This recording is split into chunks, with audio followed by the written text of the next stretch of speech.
한국경제TV 생생한 실전 투자 정보 와우퀴. 월 5,000원 커피값으로 투자 정보가 내 손 안에 배달됩니다. 와우킥 N에서 만나요. 여러분 안녕하십니까? 미국장 투자를 여는 프리마켓온 손석구입니다.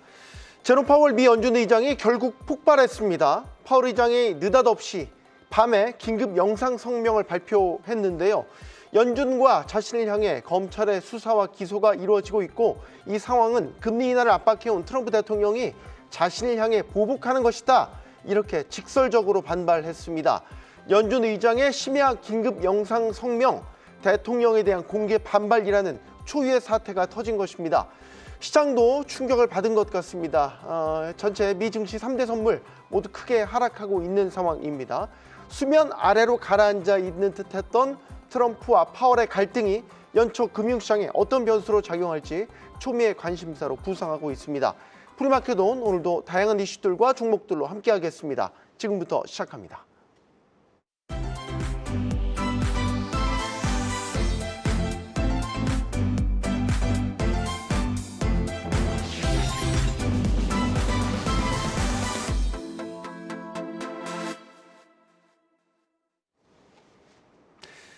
깜짝 놀랐습니다. 연준 의장의 긴급 성명 발표라는 것도 굉장히 놀랍지만, 이 긴급 성명의 내용을 보니까 이거 심상치 않구나, 결국 곪고 곪았던 게 터졌구나, 이런 생각이 듭니다. 지금 연준과 제롬 파월 연준 의장을 향해서 지금 검찰이 수사를 시작했고 기소까지도 할 것이고, 여기에 대해서 지금 제롬 파월 의장이 반발을 하는 상황까지 이르렀습니다. 일단 지금 이 사태 어떻게 보십니까?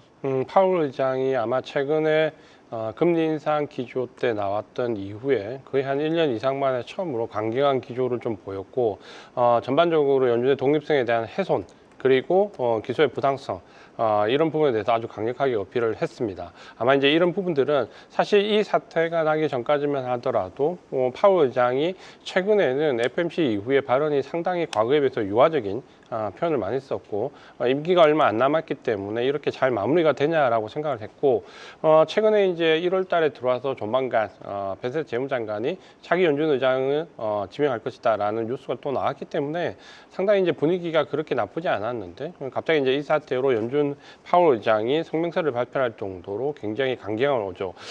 그렇다면 지금 현재 연준 의장이 교체되는 시기이기 때문에 사실은 차기 의장에게 어느 정도 모든 부분을 위임하고 한 발 물러서야 되는 자리인데, 오히려 그렇지 않을 가능성이 높다라고 보면, 지금 현재 금융시장도 1분기에 차기 연준 의장이 들어와서 새롭게 어느 정도 금리 인하에 대한 기조 50bp 이상의 비컷까지도 기대하는 상황이었는데, 거기에 아마도 파월 의장이 강경한 어조로 나와서 이 부분이 좀 잘못되지 않을까라는 어느 정도 이제 우려감이 증시에 좀 반영이 되고 있습니다. 아마 이제 이런 기조는 오늘 내일 정도 충분히 이루어질 수 있는 부분이고, 파월 의장이 그래도 그 본인의 이제 임기 마무리를 잘 하려는 의지가 굉장히 강했는데, 이번 이 사태로 만약에 트럼프 대통령과 각을 이임하는 그날까지 각을 세운다라고 하면 아마도 금리 인하에 대한 기대감이 상당히 후퇴될 수 있기 때문에 금융시장은 좀 민감하게 받아들일 가능성이 상당히 높다, 이렇게 좀 보여집니다. 네. 자, 제롬 파월 연준 의장의 긴급 성명은 영상을 통해서 공개가 됐고요. 파월 의장이 직접 등장을 해서 입장을 밝히고 있습니다. 말투는 차분하지만 그 안에 내용들을 보면 지금 트럼프 행정부와 각이 얼마나 날카롭게 서 있는지를 알 수 있습니다. 일단 영상 보고 계속 이야기 이어가겠습니다. But this unprecedented action should be seen in the broader context of the administration's threats and ongoing pressure. The threat of criminal charges is a consequence of the Federal Reserve setting interest rates based on our best assessment of what will serve the public, rather than following the preferences of the president. 파월 의장이 저렇게 직접적으로 얘기를 한 걸 보면 그동안 감정이나 이런 여러 가지 것들이 얼마나 쌓여 있었느냐를 보여준 것 같아요. 일단 윤여미 이사님은 어떻게 보셨어요? 네, 일단은 사실은 임기가 얼마 남지 않은 상황에서 사실 이렇게까지 할 필요가 있을까라는 생각도 좀 저는 처음엔 좀 들었습니다만, 네. 일단은 뭐 트럼프 행정부는 선을 그었습니다. 다만 그럼에도 불구하고 지금 이제 말씀하셨던 것처럼 긴급하게 파월 이제 연준 의장이 인터뷰를 했다는 것 자체, 이 부분에 있어서 행정부의 개입 논란은 상당히 뜨거운 어떤 제가 볼 때는 화두가 되지 않나라고 좀 생각을 하고 있고요.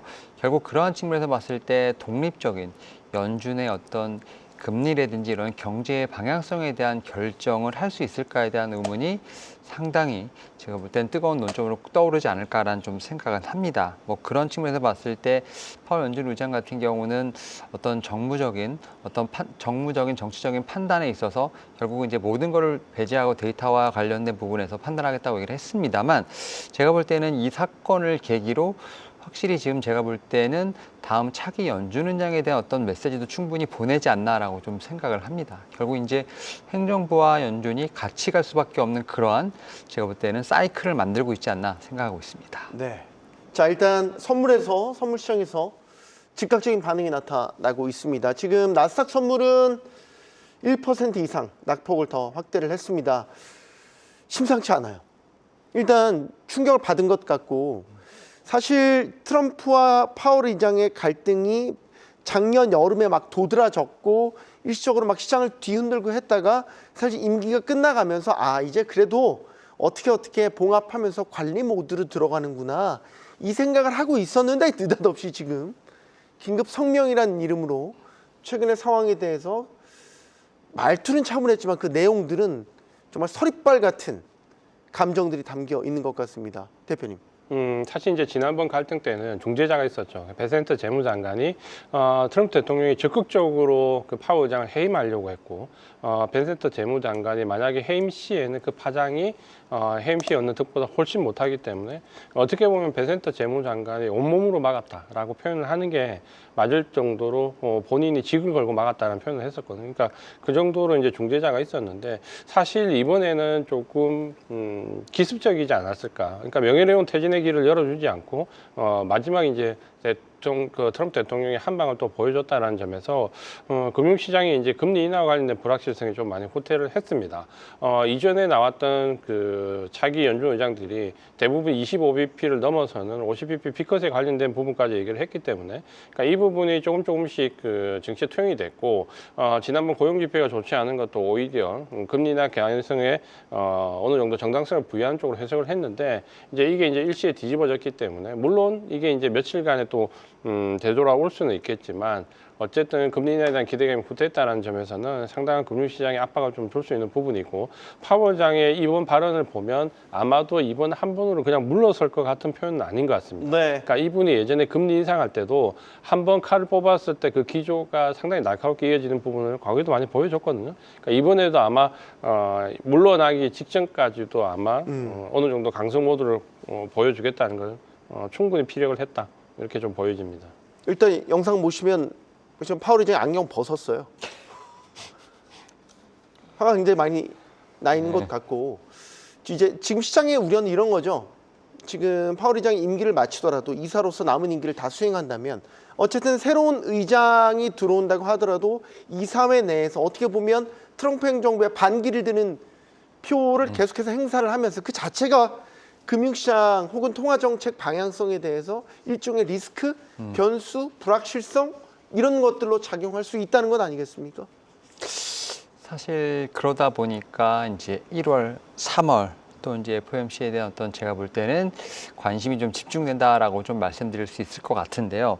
제 생각에는 뭐 트럼프 행정부가 어쨌든 간에 지금 파월 연준 의장의 임기가 얼마 남지 않았음에도 불구하고 이렇게까지 한다는 것은 제가 볼 때는 금리에 대한 동결 혹은 뭐 올해가 지나고 내년엔 금리 인상에 대한 사이클로 갈 수 있다는 부분도 충분히 인지를 하지 않았나라는 좀 생각을 하고 있습니다. 인플레이션과 관련된 부분에서 계속 얘기가 좀 나오고 있죠. 기대 인플레이션이 서서히 올라가고 있다는 어떤 그런 데이터를 봤을 때 오히려 이런 부분을 좀 사단 차단하기 위한 어떤 그런 조치도 저는 생각을 할 수 있다는 측면에서 봤을 때 1월에서 3월 금리 인하에 대한 사이클이 작동하지 않을 수도 있지 않나라는 어떤 그러한 생각이 좀 든다는 측면도 저는 같이 한번 말씀드려볼 수 있을 것 같습니다. 자, 트럼프 대통령이 시장을 가만두지를 않습니다. 이번에는 금융주와 직간접적으로 영향이 있는 금리를 시장 금리를 지금 건드리고 있습니다. 신용카드 이자율이 지금 미국도 20%가 넘나 봐요. 이거를 지금 10%로 제한을 두겠다라는 거예요. 미국 같은 자본시장에서 이런 조치가 되게 낯설거든요. 일단 트럼프의 성향을 보면 마음 먹으면 할 것 같은 느낌이 들기는 합니다. 어떻게 작용할까요? 최근에 이제 적극적인 그 시장 개입의 모습을 좀 보여주고 있고, 그게 이번에는 신용카드 이자율을 23%에서 10% 아래로 절반 이상 낮춰라라는 부분인데, 사실 지난주부터 해서 계속해서 방산주의 시설 확장을 해라, 배당을 하지 마라, 그리고 주택 관련된 부분에서 사모펀드 매입하지 마라라는 어떻게 보면 우리가 자본주의 시장에서 적극적으로 해서는 안 될 부분에 정부의 적극적인 개입이 있었고, 물론 이게 이제 어떤 정책적인 부분보다 구두 개입이라고는 하더라도 사실 트럼프 대통령의 실행력에 어느 정도 시장이 그 두려움을 갖고 있기 때문에 이런 부분이 즉각적으로 시장이 좀 반응하거든요. 그러다 보니까 사실 금융시장, 특히 주식시장에서는 관련된 종목들의 급등락, 변동성이 굉장히 크게 나옵니다. 어떤 대형주라고 하더라도 막 10% 쉽게 올랐다 10% 쉽게 빠지거든요. 그러다 보니까 연초 장세가 안 그래도 불안한데 변동성 장세로 지금 현재 계속해서 모멘텀이 쏠리면서 방산주, 사모펀드 관련된 금융주, 그리고 이제는 종류주, 여기에 이제는 신용카드 관련된 부분까지. 그러다 보니까 사실 연초 증시 장세가 거의 변동성 장세에서 추세를 가늠하기 힘들 정도로 변동폭이 굉장히 크게 나오거든요. 그러니까 물론 이제 이런 부분들이 어느 정도 트럼프 대통령의 당위성을 가지고 있다 하더라도 너무나 직접적인 시장 개입은 오히려 관련된 기업의 변동성을 확대하면서 금융시장을 불안하게 만들 수 있다는 측면도 우리가 좀 봐야 될 것 같고요. 오늘 이제 아마 그 이번 주에 또 특히 그 은행주들 실적 발표가 지금 거의 다 줄리어서 대기를 하고 있거든요. 상당히 우호적인 분위기였고 실적에 대한 기대감도 상당히 있고, 이후에 이제 규제 완화와 관련된 부분에서 기대치도 있는데 이번 그 금리 강제 인하 조치로 인해서 금융주들도 영향을 받지 않을까라는 부분에서 시장의 우려감이 좀 더 커져가고 있다, 이렇게 좀 보시는 게 맞을 것 같습니다. 이게 이제 어닝 시즌이 미국도 시작이 되면 사실 대형 금융주부터 이제 어닝 시즌에 포문을 열기 시작하는데, 이 이슈가 어떻게 작용을 할까? 윤여미 이사님, 혹시 이게 어닝 시즌 찬물 끼얹는 거 아니에요? 이제 이런 걱정도 하게 됩니다. 일단 단기적으로 어떤 제가 볼 때는 이 펀디멘탈보다는 센티멘트에 분명히 좀 영향을 주지 않을까라는 좀 생각은 하고 있고요.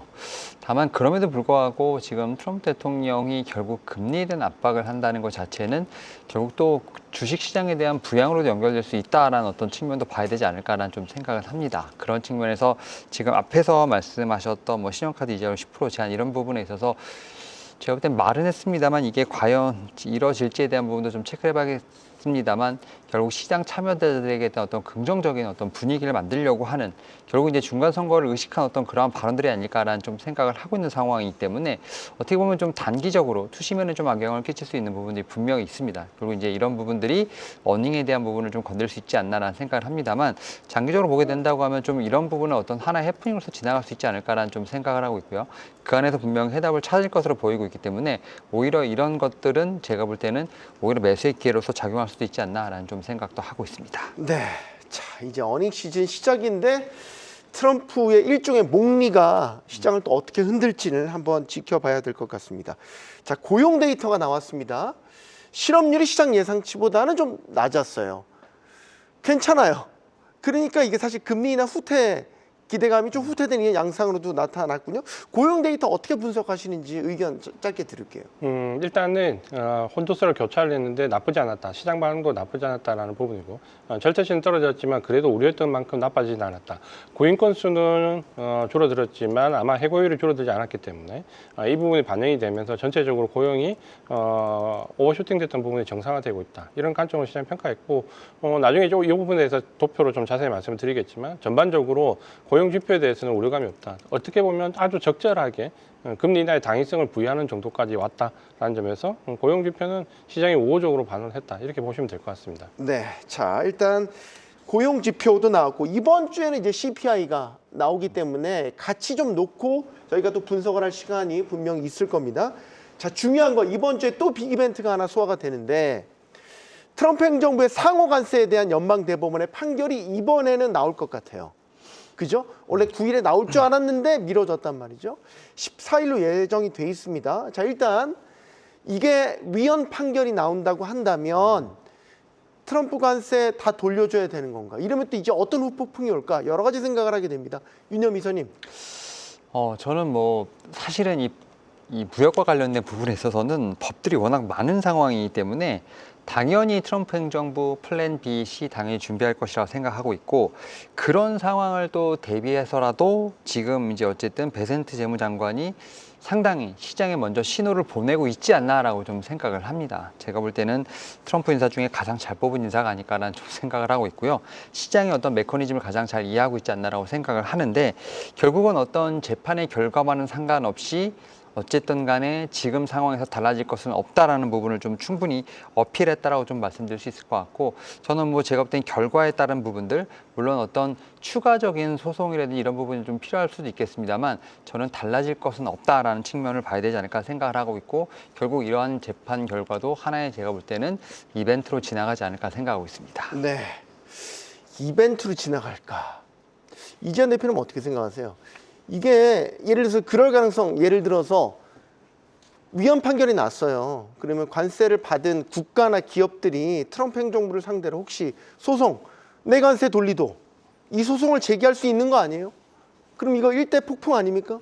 일단 소송을 이미 진행하는 기업들도 일부 나왔죠. 그래서 아마 트럼프 정부에서 이런 부분에 압박을 받고, 뭐 베센트 재무장관이 우리가 그 관련되어 있는 돈을 이미 다 충분히 보유를 하고 있다라는 표현을 할 정도로 어느 정도 압박감이 들어오고 있다라고 보여지고, 가장 큰 당면 문제는 물론 이제 관세와 관련된 부분에서 돌려줘야 될 부분도 문제지만, 사실 관세로 압박을 해서 미국의 리쇼링, 시설 투자 공장 확장을 예정했던 기업들이 상당히 많은데, 그게 이제 제대로 스케줄대로 지켜질 거냐도 상당히 부담입니다. 왜냐하면 결국 지금 현재 트럼프 정부에서 관세에서 벌어들였던 돈을 가지고 어쨌든 경기 부양과 인프라 재건축이라는 부분으로 압축을 좀 하고 있고, 또 하나는 그 부분에서 미국의 지금 현재 수많은 공장들을 짓고 있는 부분, 지어야 되는 부분에 대한 기대치가 결국은 고용이나 경기와 맞물려 있는데, 과연 관세 압박이 없는 상황에서 미국의 리쇼링 가능할까?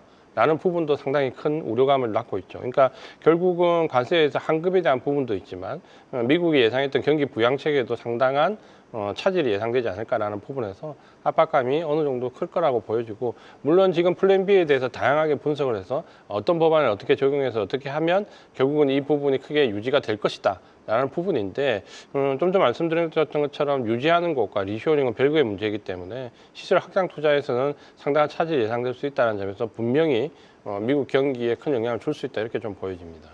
자, 개별 종목 이슈로 가보겠습니다. 인텔 주가가 급등을 했습니다. 일단 CES라는 큰 행사가 있었고, 이런 가운데 기술주에 대한 관심이 모아졌고, 인텔이 다시 부활의 날갯짓을 하고 있다. 시사하는 바가 적지 않아 보이는데, 일단 인텔 이슈에 대해서 윤여미 이사님, 주가가 왜 이렇게 많이 오르고 있는 건지, 이게 예전의 경쟁력을 회복하는 과정이라고 봐야 되는 건지, 아니면 일시적인 정책적 수혜인 건지, 어떻게 봐야 되겠습니까? 네, 저는 약간 트럼프 트레이드의 수혜를 보고 있는 종목이 아닐까라는 생각을 합니다. 네. 그러다 보니까 인텔이 뭔가 뭐 경쟁력 있는 제품을 내놨다라기보다는, 일단은 뭐 트럼프 대통령을 비롯한 지금 인텔 CEO와 만났던 부분을 뭐 SNS에 올리면서 결국 이제 시장에서 좀 낙관론이 퍼지고는 있습니다만, 글쎄요, 아직까지는 지금 종합반도체로서의 어떤 위성은 아직은 좀 찾지 못하고 있다라고 좀 말씀을 드릴 수 있을 것 같고, 특히 이제 이 파운드리 쪽과 관련돼서 특히 이제 2나노, 3나노와 관련된 부분들, 특히 삼성전자 파운드리 지금 TSMC 상당히 좀 뛰어난 기술을 갖고 있는 회사에 비해서 인텔 같은 경우는 아직까지는 좀 그러한 부분에서 좀 좋은 소식을 못 가지고 오는 상황이기 때문에 네. 단순한 좀 이벤트로서, 이슈로서 봐야 되지 않을까라는 좀 생각을 하고 있습니다. 네. 자, 일단 트럼프 대통령이 뭐 만났다, 손댔다 하면은 주가가 요동을 치는 건 맞는 것 같습니다. 예전에 저희 보잉 같은 경우는 사실 트럼프 대통령이 해외에 나가서 영업사원 노릇을 톡톡히 하다 보니까 영업부가 필요 없는 것 아니냐, 이런 얘기도 했었는데, 인텔이 지금 그 후철을 밟고 있는 것 같아서 인텔의 정책적 수혜 얼마나 크게 될지 주목이 가는 부분입니다. 저 또 다른 부분 짚어보겠습니다. 최근 미장에서도 건설주들의 흐름이 상당히 좋다고 해요. 이게 트럼프의 이것도 정책적인 수혜라고 보여지는 게 대규모 주택 건설에 대한 공급 계획이 있지 않습니까? 이런 부분들이 반영된다고 봐야겠죠. 그렇죠. 최근에 이제 우리가 미국 증시를 보면 크게 AI 관련돼 있는 테마들이 중심을 좀 이루었고 여기에 경기 소비재 12월 달부터 불기 시작했고 이게 12월 말에서 1월 달로 넘어오면서 이제 한 가지 특징이 방금 말씀하신 것처럼 산업재들이 굉장히 좀 큰 폭으로 잘 뛰고 있습니다. 특히 이제 건설 같은 경우는 우리가 캐터필러를 비롯해서 관련돼 있는 철강까지 포함해서 AI 데이터 센터 건설과 관련된 부분에서 봄이 일기 시작했고 이게 최근에 주택 렌트 가격에 대해서 트럼프 대통령이 직접적으로 압박, 여기에 공급 확대와 관련된 부분까지 나오고 이자율을 낮추겠다라는 어느 정도 금리에 대한 부담감이 줄어들면서 그러니까 이런 모든 부분들이 대부분 다 복합적으로 반영이 되면서 최근에 건설주가 좀 많이 올랐습니다. 여기에 우크라이나, 러시아 재건과 관련돼 있는 건축 자재들까지 같이 급등을 하면서 전반적으로 미국 증시는 10월, 11월 넘어오면서 AI 독주 체제에서 경기 소비재와 산업재가 거의 3톱을 이루는 모습을 보일 정도로 주도적으로 강한 흐름을 좀 보여주고 있다. 특히 최근 이번 주, 지난주 말부터 들어왔던 건설주들의 급등은 그동안 낙폭이 굉장히 컸던 종목들까지 급반등을 하면서 지금은 좋은 모습을 보이고 있다. 이렇게 보셔도 될 것 같습니다. 네, 자 트럼프 대통령 얘기 그만하고 싶은데 그만할 수가 없습니다. 마지막 이슈는 사실 지금 심상치 않게 흘러 들어가고 있는 이란 사태를 짚어봐야 되는데 트럼프 대통령이 이란 지금 유혈 사태와 관련해서 개입할 의지를 적극적으로 드러내고 있고 이란에서 협상하자고 연락이 왔다라는 것도 공개를 했습니다. 베네수엘라에 이어서 이란에도 군사 개입 가능성이 지금 점쳐지고 있단 말이죠. 이게 지금 시장 입장에서 보면 굉장히 큰 변수가 될 수 있는 건 베네수엘라, 이란은 또 다르지 않습니까? 이 중동의 이른바 순위파의 수장격인 이 이란에 대한 군사 개입은 굉장히 큰 국제 정세의 요동으로 비춰질 수 있기 때문에 어떻게 전망하십니까? 시장이 크게 흔들릴 여지가 있다고 보지 않으십니까? 일단은 저는 이 트럼프 대통령의 어떤 행보를 통해서 다시 한번 지금 말씀하셨던 지정학적 리스크가 다시 올라오고 있는 상황이라고 좀 말씀드릴 수 있을 것 같고 특히 이제 말씀하셨던 것처럼 베네수엘라 같은 경우는 어떻게 보면 좀 미국의 앞마당입니다만 이란 같은 경우는 좀 다른 얘기가 될 수 있는 상황이기 때문에 그런 측면에서 뭐 러시아, 우크라이나와 좀 더불어서 또 이런 좀 중동 쪽에 대한 어떤 개입이 본격화되지 않나라고 좀 생각을 하고 있는데요. 그런 측면에서 보게 된다고 하면 이제 뭐 미국에서도 그렇고 지금 방산이라는 이런 관련된 종목들이 좀 움직이고 있는 상황이라고 좀 말씀드릴 수 있을 것 같은데 이런 부분에 있어서만큼은 좀 어떻게 보면 미국 시장에서 전체적인 어떤 투심에 대한 영향보다는 결국 이제 트럼프 트레이드라고 하는 좀 트럼프가 최근에 상당히 많이 언급을 하고 있고 예산을 투여한다고 했던 그런 방산주에게 저는 호재가 될 가능성이 상당히 높다라는 측면에서 봤을 때 오히려 그냥 이제 수급에 대한 어떤 순환매로서 어떤 이런 이슈를 좀 체크해보는 게 주식시장에서 맞지 않나라는 좀 말씀을 드려볼 수 있을 것 같습니다. 네, 사실 이제 군사 개입을 한다라는 거는 상대국의 보복을 불러올 수 있기 때문에 우리가 우려를 하고 있는 거죠. 이란이 만약에 미국이 군사 개입을 감행한다면 즉각 보복한다라는 또 반박 성명도 내놨습니다. 심상치 않게 흘러가고 있어요. 이게 베네수엘라 사태와는 또 다른 결로 지금 이걸 봐야 될 것 같단 말이죠. 이지한 대표님. 아무래도 이제 트럼프 대통령 입장에서는 베네수엘라의 침공이 본인이 의도했던 대로 인명 피해 없이 짧은 시간에 의도한 바를 다 이뤘기 때문에 자신감이 많이 차 있을 수도 있죠. 그리고 이전에 이란과 이스라엘에서 이미 폭격 사태를 거치면서 이란의 방공망이 상당 부분 제거가 돼 있다는 것도 부담을 좀 덜 수 있다라는 의견들이 나오고 있고 이란이 결국은 최근에 그 석유와 관련된 부분에서 많은 재산 국가의 종주국 역할을 했기 때문에 여기에 대해서 이제 확실하게 뿌리를 뽑겠다라는 의지도 있고 또 하나는 트럼프 대통령이 지금 구상하고 있는 석유 가격에 대한 낮은 레벨을 유지하는 가장 핵심적인 부분도 역시 이란에서 찾을 수 있죠. 결국은 베네수엘라나 이란에 관련돼 있는 석유 어떻게 보면 오페크를 핵심적인 국가를 제외하고 가장 많은 산유국들에 대한 압박이 커질 수 있기 때문에 이런 부분도 아마 트럼프 대통령은 상당히 노리고 있을 겁니다. 그렇지만 이제 이란이 베네수엘라 다르게 아주 한 번에 끝낼 수 있는 그런 상황은 아니기 때문에 어떤 식의 대응을 할까 그런 부분은 좀 고민스러울 겁니다. 여기에 이제 이스라엘도 같이 개입을 하느냐 안 하더라도 하나의 상당히 중요한 정치적 민감 부분이 또 있거든요. 그러다 보니까 어느 정도 석유와 관련된 부분에서는 공통점이 있죠. 다 중국을 압박할 수 있는 무기가 될 수 있다는 것도 분명하고 결국 이란발 석유나 베네수엘발 석유에 대해서 그동안 덤핑 가격이 형성해왔던 중국에 대한 압박도 동시에 이루어지고 있기 때문에 이런 부분들은 아마 결국은 트럼프 대통령이 생각하는 지정학적 리스크를 활용한 경제적 이익에 대한 확보 늘 해왔던 그런 부분과 일맥상통하다라는 부분에서 결국은 이러한 사태도 뭔가 트럼프 대통령이 액션을 취할 가능성은 있다. 이렇게 좀 보여집니다. 지금 이 일련의 사태들이 우리가 우려하는 건 그거죠. 국제 정세가 이렇게 요동을 치면 예측이 힘들다라는 거죠. 다음에 이 국가가 어떻게 반응이 나올지도 모르는 것이고, 언제 어디서 어떤 식으로 군사 개입을 할지도 모르는 것이고, 어느 정도 강도일지도 모른다는 것이고, 시장에서 제일 싫어하는 건 불확실성 아니겠습니까? 그런 차원에서 지금 미국에서 일어나고 있는 일련의 이런 이슈들이 이번 주 뉴욕 증시가 크게 출렁이지 않을까, 이런 것들이 이제 걱정하게 하는 요인들이어서 하나하나씩 짚어봤습니다. 자, 이제 개별 종목으로 넘어가 보도록 하겠습니다. 한 종목씩 또 살펴볼 텐데요. 윤여미 이사님이 첫 번째로 준비해 주신 종목부터 가보죠. 또 이런 종목을 준비해 주시네요. 머큐리 시스템즈. 지금 항공, 우주, 방산 기업이기도 하고, 네. 요즘에 소위 핫하다는 아이템들이 다 겹쳐져 있습니다. 네. 머큐리 시스템. 네, 좀 이 종목을 좀 소개해드리기 위해서 좀 앞에서 좀 말을 좀 아꼈는데, 네. 일단은 확실히 방산과 관련된 종목들이 사실은 좀 전 세계적으로 뜨겁다라고 좀 말씀드릴 수 있을 것 같은데, 방산과 관련돼서도 저는 좀 약간의 어떻게 보면 혹은 뭐 이제 분석이 좀 필요하다라고 생각을 하는 게, 지금 이제 미국도 보면 로키드 마틴이라든지 노스몬 그루먼 같은 전통적인 방산주가 있는 방면에 지금 뭐 시장의 혁신, 특히 이제 뭐 AI라든지 어떤 그런 성장을 좀 힘입어서 올라오고 있는, 제가 볼 때는 신규 새내기 방산주도 있다라고 좀 말씀드릴 수 있을 것 같고, 지금 이제 이 머큐리 시스템즈 같은 경우도 지금 뭐 대형 전투기나 뭐 선박 제조사보다는 오히려 드론이라든지 우주 방어, 데이터 분석을 좀 어느 정도 기술로서 보유하고 있는 상황이기 때문에 트럼프 행정부의 어떤 국방 정책 기조와 좀 맞닿아 있지 않나라고 좀 생각을 하고 있고요. 그런 측면에서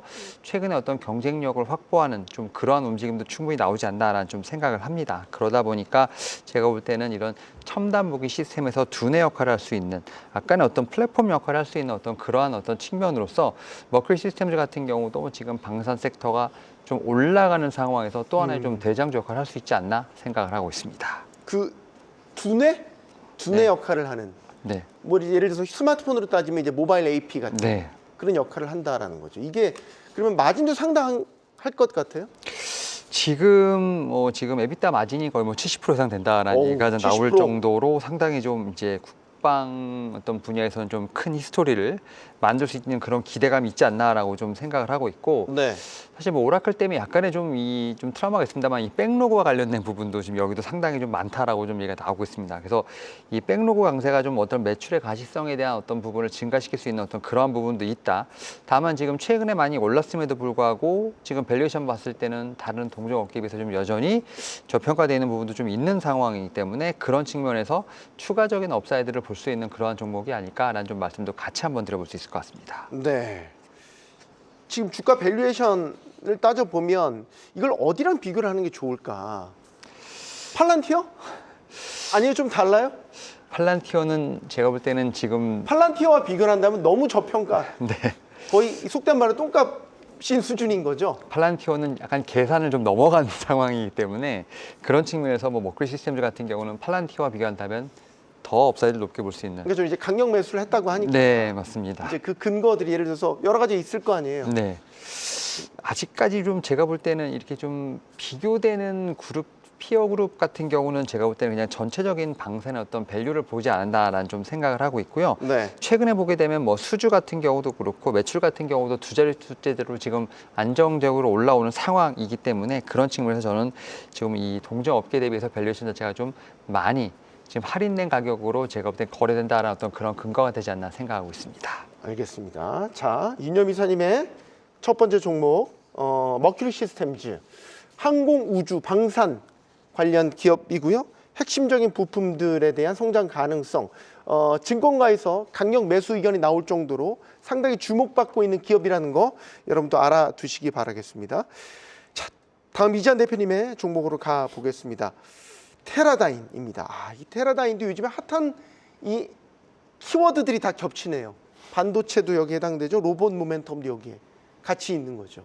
오늘 전반적으로 굉장히 다 핫한 기업들을 많이 가지고 나오셨습니다. 그런 보이는 윤희장님도 네. 상당히 좋은 정보 가지고 나오셨는데 테러다인도 말씀하신 것처럼 최근에 이제 가장 주가가 뜨거운 곳 중에 하나 반도체 후공정 테스팅이나 패키징 기업들인데 반도체 테스트 기업이라고 보시면 됩니다. 그러니까 여기에 본업인데 여기 본업에 최근에는 로봇 이슈가 붙었죠. 특히 이제 지멘스의 산업형 로봇 협동 로봇과 관련된 부분에서 가장 빠르게 지금은 상업화를 했다라는 부분에서 또 이슈가 좀 되고 있고 반도체 후공정 이슈와 지금은 로봇 관련된 이슈가 동시에 부각이 되고 있기 때문에 주가가 상당히 단단하게 오르고 있습니다. 계속해서 보면 21선을 전후로 해서 우상향하는 모습을 좀 보여주고 있고 이 종목의 이제 특징은 실적입니다. 그러니까 우리가 보통 반도체 후공정에 지금 주목하는 것은 실적 때문이거든요. 그리고 또 한 가지 로봇 모멘텀은 시적보다는 테마인데 여기는 산업형 로봇, 지멘스에서 실제적으로 우리가 알고 있는 그 물류 창고에서 쓰고 있는 팔레타이징, 그러니까 마지막에 물건이 나가는 그 패키징 되는 그 딱 순간에 있는 그 일렬로 늘어서 있는 그거와 관련되어 있는 패키징 기술 그 산업형 로봇을 개발했기 때문에 실적도 지금 바로바로 개선되고 있는 부분이 있거든요. 그러다 보니까 둘 다 핵심적인 모멘텀인데 여기에 실적도 뒷받침되고 있다라는 관점으로 보시면 좋을 것 같습니다. 저는 이제 로봇 부문의 수익 기여도는 아직은 낮은 편인 거죠. 그렇죠. 근데 이제 지금 아이템적으로 보면 특히 이번에 CS를 계기로 해서 피지컬 AI가 아주 화두로 부상을 했기 때문에 앞으로는 달라지지 않겠어요? 이런 그렇죠. 부분들 말이죠. 그리고 이제 우리가 보통 AI를 나눌 때 AI와 관련된 부분 쪽과 어떻게 보면은 산업형 로봇 이렇게 보통 예전에 나눴거든요. 그러니까 휴머노이드 산업형 이렇게 나누는데 최근에는 AI가 들어오면서 이게 융합형으로 바뀌고 있죠. 근데 테러다인의 로봇은 어떻게 보면 휴머노이드 보라기보다는 우리가 알고 있는 산업형 협동 로봇이라고 보시면 되거든요. 그래서 상업화가 그만큼 빠르고 지금 잘 진척이 되었고 특히 물류 창고에서 지금 현재 지멘스에서 실용화가 되었고 이런 부분들 본다면 역시 이제 실적까지 탄탄하다 이렇게 좀 보셔도 될 것 같습니다. 네, 자 이재한 대표님 첫 번째 종목 반도체 로봇 이 키워드로 요약이 되는 테라다인까지 분석을 해봤습니다. 자 윤여미 이사님의 두 번째 종목으로 가보겠습니다. 클라우드 스트라이크라는 곳입니다. 저는 사실 처음 접해본 곳이어서 일단은 회사 명을 보면 대충 짐작은 갑니다. 클라우드가 있고 스트라이크 뭔가를 때린다는 거 아니겠습니까? 네. 기업 소개를 부탁드리겠습니다. 일단은 지금 팔로알토 네트워크스 하면 대부분 다 아시는 네. 종목이죠. 그러니까 사이버 보안 섹터에서 지금 자리 잡은 종목이라고 좀 말씀을 드릴 수 있을 것 같고요. 최근에 이제 이 사이버 보안과 관련된 이슈가 상당히 좀 많이 나오는 것 중에 하나가 바로 이제 해킹에 대한 이슈도 있습니다만 최근에는 이제 아이덴티티 보안이 상당히 좀 이슈로 떠오르면서 그와 관련된 종목들에 대한 주목도가 높다라고 좀 말씀드릴 수 있을 것 같은데요. 특히 이제 이 크라우드 스트라이크 같은 경우가 아이덴티티, 신원 관리의 어떤 보안 전문 기업인 스타트업을 인수하겠다는 어떤 그런 얘기가 나오면서 다시 한번 시장에서 좀 관심을 받고 있지 않나라고 좀 생각을 하고 있는데요. 그런 측면에서 봤을 때 지금 크라우드 스트라이크 같은 경우가 지금 M&A를 통해서 지금 이제 AI 기반의 사이버 공격을 대응하기 위한 어떤 그런 부분을 좀 마련하고 있다라고 좀 말씀드릴 수 있을 것 같고요. 여기에 또 이제 보안 플랫폼인 뭐 펠컨이라든지 뭐 샬롯 AI 같은 여러 가지 좀 플랫폼을 통해서 이것이 또 이제 이 한 번 설치하고 마는 것이 아니라 또 구독형으로서 매출의 어떤 지속적인 증가도 좀 제가 볼 땐 나오는 상황이기 때문에 충분히 제가 볼 땐 사이버 보안 업체들의 어떤 경쟁이 상당히 심화되는 가운데서도 좀 클라우드 스트라이크 같은 경우 좀 독보적인 어떤 그러한 제가 볼 때는 경쟁력을 가질 수 있는 하나의 좀 밑바탕이 되지 않나라고 좀 생각을 하고 있습니다. 네. 웨드부시의 댄 아이브스 아주 유명한 분이죠. 이분이 일단은 과소평가 받고 있다. 이제 이런 이야기를 했단 말이죠. 이건 어떻게 해석을 해야 되겠습니까? 그러니까 지금 이 크라우드 스트라이크가 갖고 있는 잠재력이나 밸류에이션 대비 지금 주가 수준이 매우 낮은 편이나 현저히 떨어져 있다. 이렇게 봐야 되겠습니까? 일단은 시장 규모 자체도 상당히 좀 급성장하고 있다라고 좀 생각이 듭니다. 특히 뭐 이제 사이버 쪽에서 어떻게 보면 이제 신원 보장 관련된 보안 시장 규모 같은 경우는 지금 2029년까지 약 한 연평균 18% 정도 지금 어떻게 보면 사이버 보안의 어떤 고성장이 예상된다라고 좀 말씀드릴 수 있을 것 같고 특히 이제 크라우드 스트라이커가 지금 이제 이 아이덴티티 보안 기업 SGNL을 좀 인수하는 부분이 있겠습니다만 최근에 사실은 이 회사 말고도 여러 개 회사를 좀 인수합병을 하면서 몸집을 좀 불려왔습니다. 사실 어떻게 보면은 빅테크들이 좀 잘하는 좀 그런 방식을 통해서 성장을 한다라고 말씀드릴 수 있을 것 같고 그런 측면에서 크라우드 스트라이커는 그러한 길을 따라가고 있지 않나라고 좀 생각을 합니다. 뭐 그런 측면에서 저는 앞에서 말씀드렸던 이 플랫폼 팔콘을 통해서 제가 볼 때는 사실 여러 가지 제가 볼 때는 구독형의 어떤 모델로 매출을 좀 계속 증가하는 상황이기 때문에 그런 측면에서 저는 충분히 업사이드를 좀 높게 보는 지금 이제 된 아이브스의 어떤 그런 의견에 저도 좀 어느 정도 의견을 좀 같이 좀 네. 드릴 수 있지 않나 생각하고 있습니다. 알겠습니다. 자, 크라우드 스트라이크 종목 분석해 봤고요. 자, 마지막 종목으로 가보겠습니다. 이지한 대표님의 두 번째 종목입니다. 뱅크 오브 아메리카입니다. 일단 어닝 시즌이 이제 또 임박한 상태이기 때문에 어닝과 관련해서도 기대감이 좀 몰리는 것 같습니다. 맞습니다. 지금 현재 대형은행들의 실적이 상당히 기대가 되고 있고 실적 가이던스도 좋을 것이다. 상향이 좀 되고 있거든요. 여기에 지난번에 규제가 완화되었던 부분에 따라서 대형은행들에 풀리는 자금 규모가 약 2조 6천억 달러, 상당히 큰 폭으로 늘어났습니다. 그러니까 이 부분이 역시 이제 대출이나 추가적인 상품에 투자될 수 있다는 부분에서 역시 이제 긍정적인 평가를 좀 받고 있다라고 또 보여주고 최근에 이제 또 다른 이제 부분도 좀 나오는데 골드만삭스의 레포트가 좀 재밌는 게 나왔습니다. 그러니까 우리가 AI의 생산성이 향상될 때 어느 쪽이 가장 유력할까라고 봤을 때 금융 쪽이 거의 가장 AI에 의한 생산성 향상이 나올 수 있다라는 의견이 나오면서 이 부분도 최근에는 수혜주로 좀 부각이 되고 있습니다. 우리가 기존의 은행 문턱이 상당히 높다거나 대출이나 혹은 본인이 원하는 상품에 대한 접근성이 상당히 제한적이고 과정이 굉장히 길다라는 부분인데 이게 AI가 어느 정도 확 줄여주면서 생산성 향상을 기대할 수 있다라는 부분도 어필이 좀 되면서 전반적으로 대형은행들은 최근에 실적을 기반으로 해서 아마 이번 어닝 시즌을 상당히 우호적으로 볼 수 있다. 다만 앞서 이제 우리가 초반에 말씀드렸던 어느 정도 트럼프 대통령의 이자율에 대한 규제가 대형은행들까지 파장이 미치냐 안 미치냐 이 부분은 조금 신경을 써서 참고를 좀 하셔야 될 것 같습니다. 네. 자, 앞서 신용카드 수수료율 금리를 갖다가 10%로 제한을 해버리겠다. 이제 이런 식의 이제 트럼프 대통령이 손을 대기 시작하면 간접적으로 더 이 대형 금융주들에게까지 영향을 미칠 수 있을 것이다. 특히 이제 어닝 시즌을 앞두고 있는 시점이어서 조금 더 민감하게 바라보는 그런 부분이었습니다.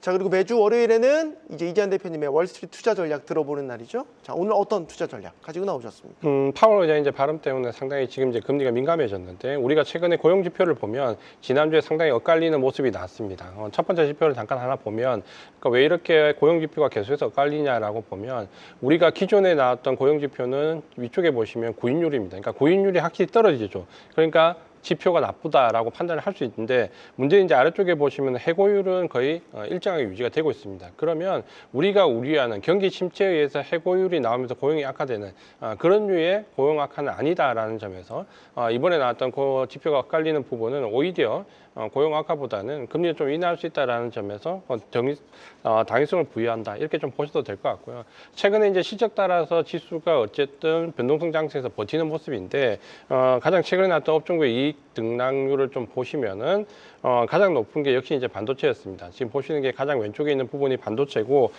그다음 나왔던 부분이 최근에 원자재 가격 상승 그리고 IT 부품, 소프트웨어 이쪽이 이제 역시 좋았고요.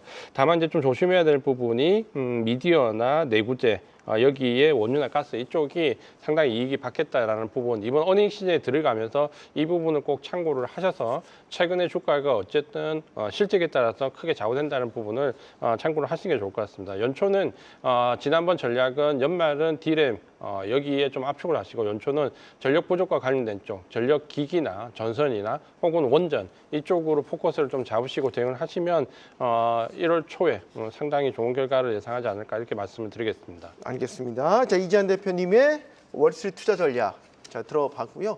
자, 오늘 정규장에서 어떤 지표들 발표 예정입니까? 네, 일단은 오늘은 조금 이제 경제 지표나 실적보다는 오히려 지금 이제 뭐 발언이라든지 입찰에 대한 부분을 좀 체크해볼 필요가 있습니다. 지금 내일 새벽 2시 반에 지금 FOMC 위원회 연설이 있고요. 그다음에 지금 새벽 3시에 10년물, 3년물 지금 국채 입찰이 있습니다. 이 부분을 한번 좀 체크하시면서 금리에 대한 방향성도 한번 같이 한번 체크해 보시는 걸로 지금 말씀을 드려볼 수 있을 것 같습니다. 네, 자, IS 이지환 대표, LSK 파트너스 윤여민 이사와 함께했습니다. 고맙습니다. 가장 먼저 만나는 프리마켓의 중요한 시그널 프리마켓 나우입니다. 이 시각 현재 프리마켓 개장 상황 확인해 볼 텐데요. 의미 있는 움직임 보여준 무버 종목부터 함께 보겠습니다. 마이크론을 비롯한 반도체주가 전 거래일 강세를 보였습니다. CES에서 다수의 관련 기술 발표가 이어진 영향인데요. 오늘 프리장에선 파월 연준 의장의 소환장 발부 소식이 증시에 충격을 주며 1% 넘게 하락하고 있습니다. 브로드컴도 전 거래일 상승 마감했는데요. 트럼프 대통령이 첨단 반도체 제조를 다시 미국으로 가져오기로 했다고 강조한 점이 영향을 미친 것으로 보입니다. 오늘 프리장에선 마찬가지로 연준에 대한 압박이 고조되며 1% 넘게 하락하고 있습니다. 메모리 반도체 가격 급등 속에 낸드 업체 샌디스크가 최근 랠리를 이어가고 있습니다. 뱅크 오브 아메리카는 샌디스크의 목표가를 $300에서 $390로 대폭 상향했는데요. 오늘 프리장에선 조정이 나오면서 2% 넘게 반락하고 있습니다. 반면 퀄컴은 최대 고객사 애플의 자체 칩 전환 리스크가 부각되며 전 거래일 약세를 보였습니다. 이에 미주호증권은 퀄컴에 대한 목표가와 투자 의견을 모두 하향 조정했는데요. 현재 프리장에선 1% 하락세에 이어가고 있습니다. 이어서 테슬라입니다. 비아디의 판매량 1위 자리를 내주고 자율주행 관련 소송이 제기되는 등 악재가 잇따랐음에도 테슬라는 전 거래일 상승 마감했는데요. 이는 로보택시에 대한 기대감이 지속됐기 때문이라는 분석이 나옵니다. 현재 프리장에선 차익 매물이 나오면서 1% 가까이 반락하고 있습니다. 미중 간 긴장이 지속되는 가운데 월트 디즈니 CEO가 중국 베이징에서 국무원 부총리를 만나 투자 확대 의지를 밝혔습니다. 신화통신 등에 따르면 밥 아이거 디즈니 CEO는 중국에 대한 투자를 계속 확대할 것이라고 밝혔는데요. 해당 소식에 디즈니는 전 거래일 상승 마감했고 오늘 프리장에선 조정이 나오며 소폭 내림세에 나타내고 있습니다. 이어서 정유주도 살펴보겠습니다. 이란 내 반정부 시위가 이어지는 등 지정학적 리스크가 부각되며 국제유가가 올랐는데요. 해당 소식에 원유 대장주 쉐브론도 지난 금요일 상승 마감했습니다. 오늘 프리장 주가는 강보합세 나타내고 있습니다. 그럼 계속해서 오늘 특히 주목할 필요가 있는 포커스 종목 함께 확인해 보겠습니다. 가장 먼저 인텔입니다.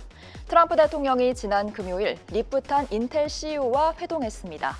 해당 소식이 알려진 직후 인텔은 10% 넘게 폭등했는데요. 트럼프 대통령은 인텔 CEO와 매우 성공적인 회동을 마쳤다며 미국 정부는 인텔의 주주임을 자랑스럽게 생각한다고 언급했습니다. 그러면서 인텔 지분 보유를 통해 단 4개월 만에 수백억 달러의 수익을 창출했다고 자평했는데요. 오늘 프리장에선 차익 매물이 나오면서 2% 넘게 내리고 있습니다. 이어서 메타 확인해 보겠습니다. 메타가 비스트라 에너지 및 오클로와의 협력 소식을 발표했습니다. 이는 데이터 센터 운영 등에 필요한 에너지를 확보하기 위함인데요. 메타는 비스트라 에너지와 20년간 계약을 맺고 총 2.6기가와트 규모의 전력을 공급받기로 한 것으로 알려졌습니다. 또한 소형 모듈 원자로 기업 오클로와 파트너십을 맺고 오하이오주의 1.2기가와트 규모의 첨단 원자력 기술 캠퍼스 건설을 추진하기로 했는데요. 오늘 프리장에선 기술주를 중심으로 조정이 나오면서 1% 넘게 하락하고 있습니다. 마지막으로는 넷플릭스 살펴보겠습니다. 골드만삭스가 넷플릭스의 목표가를 $130에서 $112로 하향했습니다. 넷플릭스는 이번 달 말 실적 발표를 앞두고 워너브라더스 인수를 추진 중인데요. 골드만삭스는 이와 관련해 장기적인 성장 가능성을 판단하기 위해선 추가적인 정보와 가시성이 필요하다고 분석했습니다. 그러면서도 오는 20일 발표 예정인 넷플릭스의 실적은 견조할 것으로 전망했습니다. 오늘 프리장 주가는 소폭 내림세 나타내고 있습니다. 네, 이렇게 여러 종목들 함께 살펴봤는데요. 뉴욕 증시는 파월 의장의 소환장 발부 소식에 기술주를 중심으로 조정이 나오는 모습입니다. 그럼 지금까지 프리마켓 나우 서효원이었습니다. 네, 올해 뉴욕 증시 견인차는 빅테크일 것이다. 동의하시는지 모르겠습니다. 이번 CS를 통해서 또 피지컬 AI가 새로운 화두로 부상을 했고요. 엔비디아 같은 빅테크가 전면에서 이 피지컬 AI를 또 진두지휘할 것으로 보여준 것 같은데요. 자, 김장렬 투자전략본부장 나오셨습니다. 자세한 이야기 나눠보도록 하겠습니다. 안녕하십니까? 네, 안녕하십니까? 네, 반갑습니다. 일단 저희가 본론으로 들어가기 전에 돌발 이슈 하나 저희가 네네. 얘기를 했잖아요. 예. 파월 의장의 긴급 성명을 통해서 지금 트럼프 행정부의 기소 수사 여기에 대해서 이제 반발을 했습니다. 이게 시장에 미치는 영향, 시사하는 바가 뭘까? 특히 통화 정책에 말이죠. 네, 어떻게 일단 보십니까? 부정적입니다. 당연히 부정적이죠. 그 실제 어떻게 기소해가지고 어떻게까지 갈지 모르겠습니다만 5월 10일 날인가가 그만두게 돼 있잖아요. 네. 근데 이제 그렇게 하기에는 일단 안 좋은 게 독립성을 훼손했다라고 반발이 나오는 게 당연합니다. 입장 바꿔놓고서는 그렇죠. 그럼에도 불구하고 트럼프가 이렇게 밀어붙이는 거는 어떤 의미일까라고 생각해보세요. 지금 데이터가 좋아서 실업률이 4.4 내려갔죠. 네. 그런데 비농업 취업자는 5만 명이 왔는데 사실은 11월, 10월 달은 7만 명쯤 줄었어요. 그러니까 사실은 고용은 안 좋습니다. 마이너스 2만 명 정도 됐고요. 실업률이 낮았던 거는 노동에 참여하는 사람들, 경제노동에 참여하는 사람들이 이민자 수가 줄어가고 그게 낮아서 낮은 거지. 실제 내부적으로는 조금 고용 데이터가 분명히 나쁘게 나오는 거예요. 그리고 만약에 그 no fire, no hire인데 사실은 이게 경제가 괜찮으면 있는 사람 가지고 일이 많으면은 있는 사람 보고 일을 더 시키거든요. 그러니까 뭐냐면 기본적으로 일하는 시간은 늘어야 돼요. 근데 이번에는 일하는 시간도 줄었어요. 그럼 뭐냐면 좀 약해지고 있는 거예요. 약해지고 네. 있고 다만 왜 소비 데이터가 좋게 나오는지 아세요? 그거는 그 소비자 조건은 지금까지는 그 양극화해서 위에 사람들이 쓰고 있다는 거예요. 그리고 주식시장이 안 빠졌죠. 그러니까 주가가 높으니까 웰스 이펙트 때문에 사람들이 버티고 있는 거예요. 근데 트럼프도 아는 거예요. 그 불안불안한 거죠. 그래서 금리 인하를 하라는 말을 안 듣죠. 이게 불안불안하거든. 그럼 어떻게 되죠? 그러니까 이제 뭐 그 소비자들한테 돈을 주기 위해서 신용카드 20%, 10% 수익률 낮춰라. 그지 카드 이자율 낮춰라 이렇게 강요하고 네. 그다음에 몰기지 채권 사라 이렇게 하잖아요. 이게 뭐냐?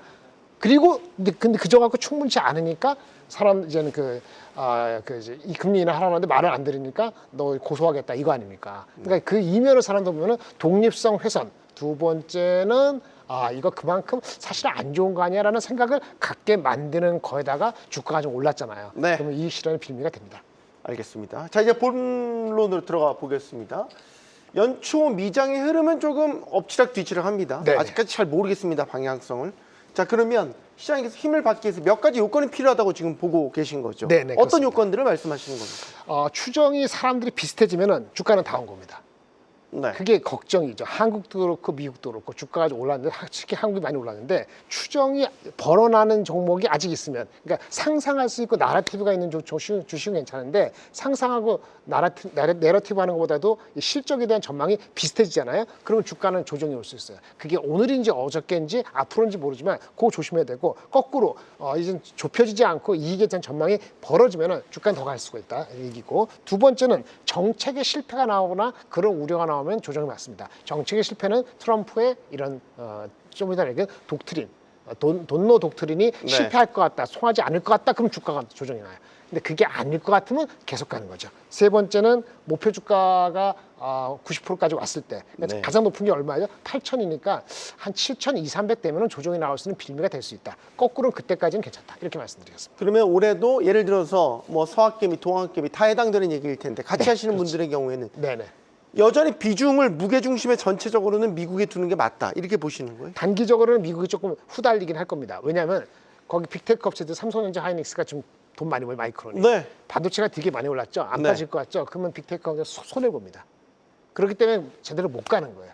마이크론하고 샌디스크 빼놓고 거기도 빅테크들은 캐털리스트가 있어야 됩니다. 아마 실적이 발표되는 1월 말이나 2월 초까지는 그거 확인하기 전까지는 한국보다는 조금은 언더할 것 같습니다만은 그 이후에 어떻게 되냐 중요한데 좀 이따 말씀드린 트럼프의 정책, 돈노 정책의 효과가 원자재를 확보하고 자기 우선주의로 가는 거에 믿음이 있다면 정책에 믿음이 있다면 그렇게 내려갔을 때 기회가 되기 때문에 저는 여전히 미국이 아세요? 미국이 전 세계에서 시가총액이 한 63% 됩니다. 그러면 아마도 한 50% 정도는 유지하는 거는 괜찮다라고 말씀드리겠습니다. 아까 이제 마이크론을 이제 언뜻 말씀해 주셨지만 지난주에도 이제 마이크론에 대한 강조를 많이 해주셨어요. 네네. 지금 삼성전자, SK하이닉스, 마이크론 세 개 회사가 이제 메모리 시장을 다 가지고 있는 양상인데 네, 이게 또 그렇습니다. 손을 잡고 협업을 하는 부분이 있나 봐요? 손을 잡고 협업하게 나는 이런 말씀을 드리는 것 같아요. 제가 봤을 때는 반도체 가격을 계속 유지하고 싶잖아요. 마진이 공급을 늘리지 않는 그렇죠. 맞습니다. 암묵적 담합이라고 해야 되나 이런 걸? 그러니까 재고를 안 팔고 하는 건 담합인데 생산 캐파를 늘릴 수 있는 투자를 천천히 한다는 담합은 아니죠.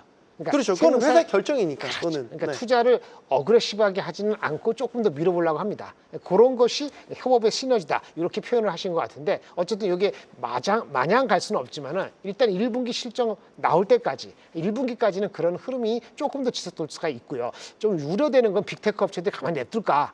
압력을 줄까? 이런 팽팽한 게 있을 것 같은데 일단 1월달, 2월달, 구정까지는 이런 패턴에서 아직은 메모리 업체들이 좀 우위가 아닌가 이렇게 생각합니다. 제가 하나 여쭤보고 싶은 거는 메모리 반도체 고정거래 가격이 이제 작년 하반기부터 네. 폭등을 하기 시작을 했고 맞습니다. 지금 오르는 퍼센테이지를 보면 작년 하반기 동안 거의 3, 4배가 올랐고 네네네. 지금 올해 1분기에도 네네. 거의 한 50%. 50% 정도 추가 상승 여력이 있다라는 거죠. 맞습니다. 네네. 그러니까 지금 주가에 그 오르는 여력들이 다 반영이 됐냐라는 거죠. 반영이 일정 부분만 됐고 아직 더 반영이 돼야 한다면 주가는 그만큼 더 오를 갭은 있는 거 아닙니까? 그 반영이라는 것이 예측이 얼마나 정확한 거죠. 애널리스트마다 다르잖아요. 50%도 있고 40%도 있고 그렇죠? 그다음에 1분기, 2분기 가다 3분기 어떻게 될지 우리가 이 반영이라는 게 1분기 실적만 반영됐다 그러면 정확히 모릅니다. 근데 연간으로 봤을 때 1, 2분기, 3분기 좋다가 4분기 어떻게 될지 모른다. 보수적으로 보는 사람한테는 대충 반영이 한 90% 됐어요. 따라서 제가 어른자 봤을 때는 한 85% 정도, 80% 정도는 반영이 올해 실적에 대해서는 반영이 돼 있다라고 말씀을 드릴 수 있겠습니다. 엔비디아 얘기를 해볼까요? 네. 엔비디아가 이번에 CS를 통해서 뭐 젠슨 왕이 다시 한번 스피커로서 역할을 제대로 보여줬습니다. 네네. 여러 화두들을 제시고 특히 피지컬 AI, 그렇죠. 자율주행차, 네네. 차세대 베라루빈 칩까지 뭐 대단한 이야기들을 그냥 네네. 이슈를 장악을 했습니다. 그러면 엔비디아가 이제 올해 주가 흐름을 보면 네네. 작년 말에 조금 이제 숨 죽어 있던 주가가 다시 한번 꿈틀꿈틀될 네네. 여지가 마련됐나 어떻게 보십니까? 이게 좀 어려운 말을 좀 조금 압축해 드릴게요. 이거 방송을 3번 들으셔야 돼요. 엔비디아가 노력하고 있어요.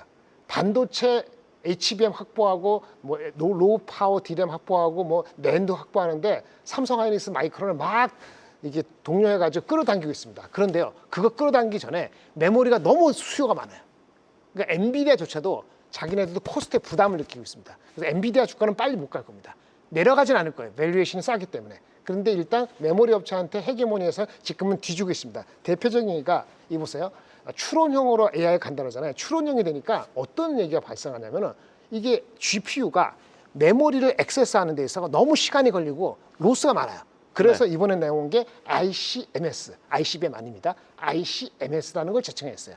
I는 인퍼런스, 추론형 하면은 그 컨텍스트, C, 그 맥락을 이해해야 되는 메모리, 스토리지가 엄청 늘어간다는 얘기예요. 그래서 ICMS를 해결하기 위해서 추론형이 되니까 어떻게 하냐면은 GPU 나는 계산만 할게. 메모리 액세스는 다른 게 좀 처리해 줄래? 그래서 얘네들이 한 게 DPU를 내세웁니다. 데이터 프로세싱 유니트. 얘네 명은 블루필드 4인데 DPU가 이게 HBM이나 여기 그 DRAM이나 이게 그 플래시나 낸드나 이런 쪽에 어떻게 액세스하고 관리할 것인지 이른바 키 밸류 캐시 메모리를 관리하는 걸 신경 쓰고 GPU는 계산만 하는 거예요. 이런 방식이 ICMS인데 이번에 주창했어요. 이것이 일파만파 될 가능성이 있습니다. 잘 되면은 얘네들이 메모리 관리를 잘하면서 GPU의 성능이 많이 될 거예요. 근데 이번에 제시를 했기 때문에 지금은 메모리가 너무 후달린다는 걸 역으로 나타난 거기 때문에 당장에 단기적으로는 안 좋고 장기적으로는